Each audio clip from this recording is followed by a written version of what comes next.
누리호 발사가 임박했습니다. 어떤 분은 이미 잘 알고 계셔서 발사 시간을 손꼽아 기다리거나 아예 발사 장소 근처에 가서 그 모습을 지켜보려는 분도 계실 거고요. 또 어떤 분은 맞다, 무슨 로켓을 곧 발사한다는데 그게 뭐더라 하는 분도 계실 겁니다. 이 누리호가 어떤 친구인지 빠르게 총정리해 보겠습니다. 이 연구원들이 첫 번째 발사에서 실패했던 원인을 찾았는데요. 이 고정됐던 헬륨 탱크가 이 자리를 이탈하면서 3단 엔진이 생각보다 일찍 꺼졌다는 겁니다. 이 지상에서 시험을 많이 하다 보니까 비행할 때 액체 산소의 부력을 정확하게 고려하지 못했다고 합니다.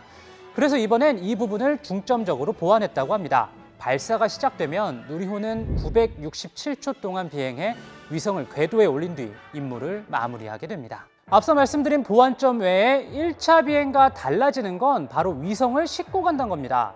1차 발사 땐 위성을 흉내낸 일명 모사체만 탑재했는데 이번에는 실제 성능 검증 위성을 탑재할 예정입니다. 162.5kg 무게의 성능 검증 위성을 탑재하고 나머지 1.3톤 정도를 모사체로 채울 예정입니다. 그런데 자세히 뜯어보면 탑재 위성은 모두 5개입니다.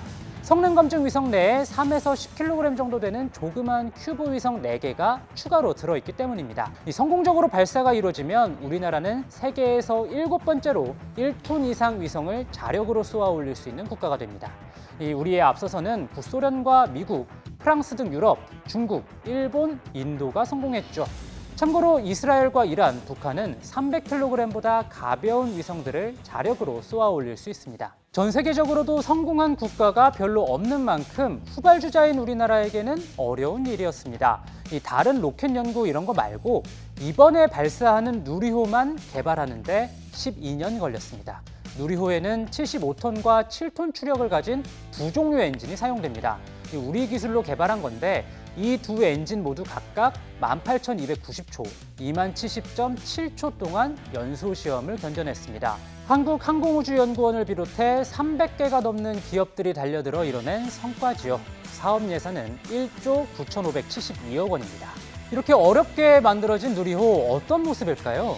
일단 높이만 47.2m입니다. 15층짜리 아파트 정도 높이죠. 무게는 200톤인데 모두 6개의 엔진이 누리호를 밀어 올릴 겁니다. 여기서 핵심 기술이 빛을 발합니다. 1단 로켓이 300톤의 추력을 내게 하기 위해 75톤 추력 엔진 4개를 한데 묶었습니다. 이를 클러스터링이라고 부르죠. 이외에 같은 75톤 추력 엔진 1개가 2단 로켓을 맡고요. 3단 로켓에는 추력 7톤짜리 엔진이 들어갑니다. 일론 머스크가 CEO로 있는 스페이스 X의 재활용 로켓 펠컨 9과 견주어 볼까요? 여기 펠컨 9의 9은 9번째 펠컨이란 말이 아닙니다. 1단에 엔진 9개를 묶어 쓴다는 뜻인데요. 추력 86톤짜리 멀린 엔진 9개를 묶어서 776톤 정도 추력을 내는 1단 로켓을 구성했습니다. 75톤 엔진 4개를 클러스터링해서 300톤 추력을 내는 누리호보다 훨씬 강력하죠. 쏘아 보내는 화물도 누리호의 15배, 22톤까지 가능합니다. 그리고 무엇보다 펠컨 9은 재활용이 가능하다는 게 가장 큰 차이입니다. 사실 지금 세계 시장에선 위성이나 화물을 우주로 쏘아 올릴 수 있는 기술만으론 경쟁력이 높지 않습니다. 성공률은 당연히 높아야 하는 거고요.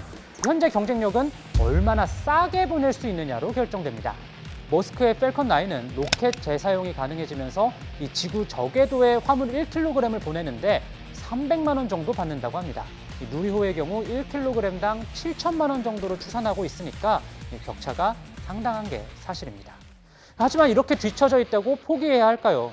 앞으로 더욱 커질 우주 개발 시장에서 영원한 고객으로 남지 않으려면 발사체 개발에 투자하는 건 필수적입니다. 당장 앞선 나라들을 따라잡을 수는 없다고 하더라도 이들이 집중하지 않는 틈새 시장을 노리거나 아예 차세대 기술로 직행하기 위해서라도 누리호 같은 근본적인 로켓 기술을 개발해야 하는 거죠. 지구에서 가장 가까운 이웃별까지만 해도 빛의 속도로 4년 넘게 가야 할 정도로 강대한 우주적 관점에서 보면 미국이든 우리든 세계 어디든 우주 개발의 출발선에 함께 서 있는 걸지도 모르겠습니다.